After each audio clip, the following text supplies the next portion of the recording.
Hello everyone, welcome back. In today's lecture, we are going to discuss multidimensional arrays beyond 2 dimensions. So we would like to write a program to store sales data of 3 departments, each selling 4 products over 5 months. And we are going to display sales of one specific product across all departments and months. So this information, 3 department, 4 product, and 5 months, show that we need a 3 dimensional array. And the array needs to be something like this. So the dimensions are like department, product, and month. To do that, we initialize the array. In order to initialize and declare a 3 dimensional array, this is the name of the array, this is of the type of the array, and we see here there are 3 dimensions. The first dimension is for the number of department. The second dimension is the number of products, and the third dimension is for the months. So here we see that the first department is discussed here in this part, then it is separated by a comma. Another department, the second department is discussed here, they separated with a comma from the third department. So this is the first dimension. The second dimension is the number of products that are 4. Therefore, we are going to have in each department, we are going to have 4 rows. Each row is representing one product. So again, here we are having 4 rows.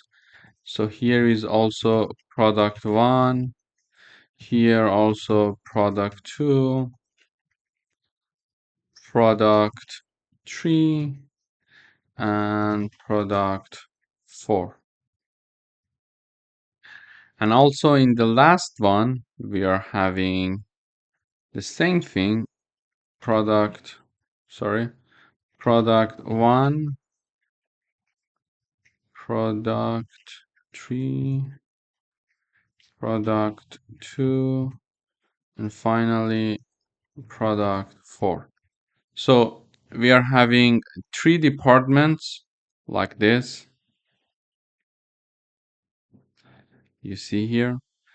Each of them are having 4 products, each one representing a row. So you see each department matrix is having 4 rows. And also each department is having 5 columns, meaning that product 1, first month, product 1, second month, product 1, third month, etc. Then we have, for example, product 2 from month 1 until month 5. So this one, for example, represents the data of the department 1, product 4, and the 4th month. This is how we navigate through the initialized matrix. Now, when we initialize this matrix, we would like to display, for example, the sales of the product 2 over 5 months across all 3 departments. Okay, to do that, we mentioned that the product, we initialize and declare one integer called product equal to 1, because it's based on the 0 indexing for each product, and we are mentioning that, okay, sales for product, so it is already 1. When it is added to 1, it is going to print the number 2, which is the product 2 that we are going to iterate over. Okay, then in order to print values in a in a matrix or in arrays, we need nested loops. So here we are iterating through different departments. This is the outer loop, and this is the inner loop. So the outer loop is iterating over all the departments starting from 0 until the depth is lower than 3, because it will be 0, 1, and 2, meaning that there are 3 departments. And then it is printing the value of the department plus 1. Why plus 1? Because it is a 0 based index. So when initially the value of the depth equals 0, so 0 means we don't have department 0. We have 0 plus 1, it will show the department 1, then 1 plus 1 department 2, and 2 plus 1 department 3. And then we enter the inner loop that iterates through the months. So months, we mentioned that we have 5 columns and we are having 5 months. Okay, here we are also having it. Therefore, it is going to start from 0 until month is lower than 5, meaning that it is going to get the value 0, 1, 2, 3, 4. It means that there are 5 months. And then it is going to print the index of the month. For example, when month equals 0, 0 plus 1 means that the first month is printed. And when the first month is printed, we are going to have the matrix of called sales. The first department, let me just analyze the code here. So depth equals 0, product equals 2 equals 1, sorry, because it shows the second product.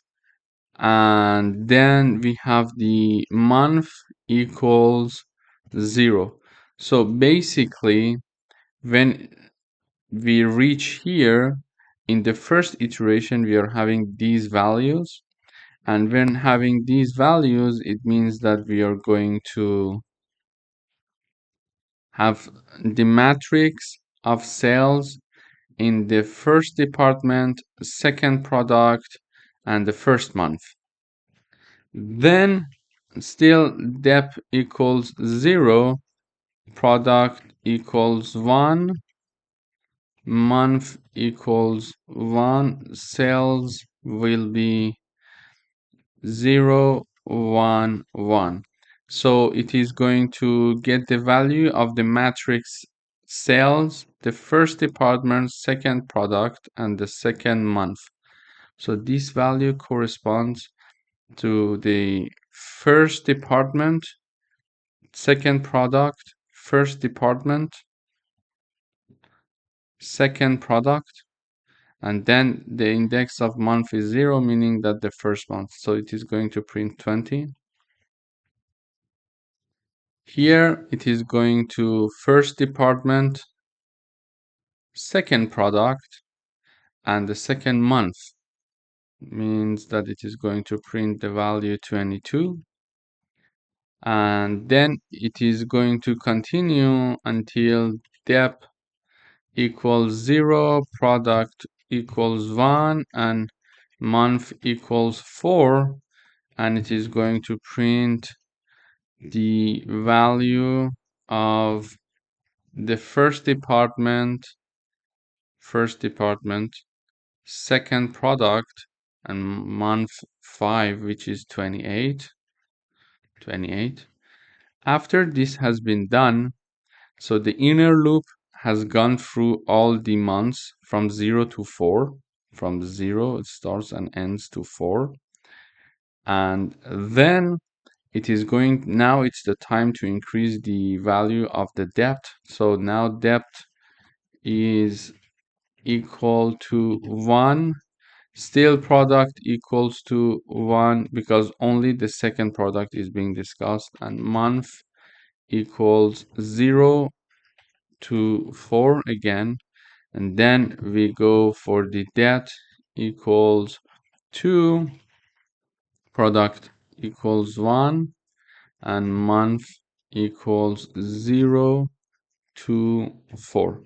So this way we are iterating over all the departments and all the months of the second product. So we are basically printing all the values of the second product over 5 months in 3 departments. Okay. So now let me run the code and see how it works. Okay. So as we see here, we have the first department, second product over 5 months. So it is 20, 22, 24, 26, 28, 20, 22, 24, 26, 28, and this is the first department. Then we have the second department, exactly like the second product, and we have the third department as well, which equals to the third department here. So this is how we are obtaining the data. Now, as we see here, we are having a nested loop consisting of 2 for loops.